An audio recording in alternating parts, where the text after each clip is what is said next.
300 years, humans thought they were alone in the Koprulu sector. They were wrong.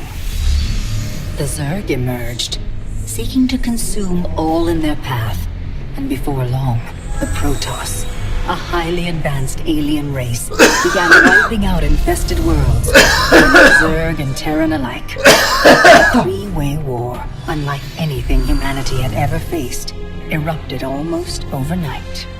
All the while, a human civil war raged. Marshal Jim Raynor vowed to oppose the corrupt dictator Arcturus Minsk for the betrayal of the woman he loved, Sarah Kerrigan. Boys, how about that evac? Damn you, Arcturus. Don't do this. It's done. Helmsman, signal the fleet and take us out of orbit. Now. Kerrigan, a loyal operative, was left to die at the hands of the Zerg. But the Zerg had other plans. They transformed her and unleashed her psionic power upon the Koprulu sector, searching for their real objective, the Protoss homeworld of Ire. The Protoss were unaware of this danger and slow to respond.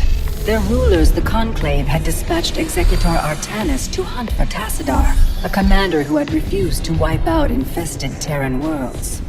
They crossed paths with a Dark Templar mystic whose kind was considered heretics by the Conclave. Through great effort, Zeratul convinced Tassadar and Artanis that he was not their enemy. Together they rallied more Protoss from both factions against the Zerg. Despite the Conclave's fury, they achieved significant victories against the Swarm. But when Zeratul struck down one of the Overmind's Cerebrits, his own mind was left vulnerable.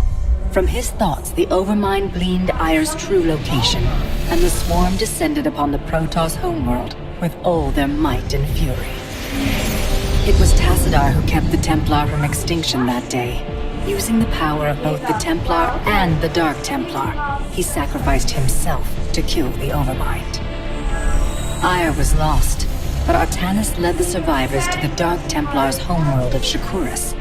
Old prejudices were set aside. The Templar were now in the Dark Templar's debt. Without the Overmind, the Swarm fractured.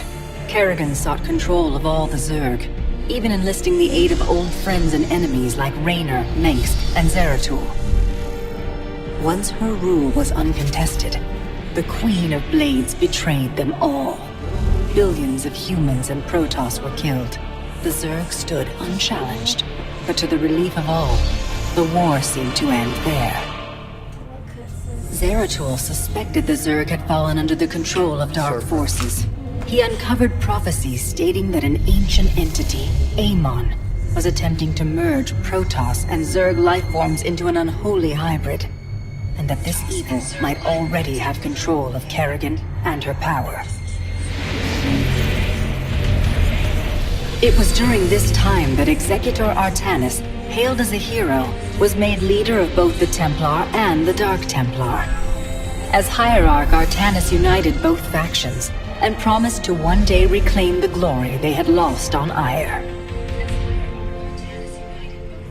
But such unity is only a dream for Jim Raynor.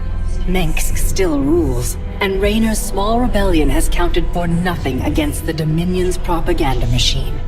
Perhaps it is time for a new strategy.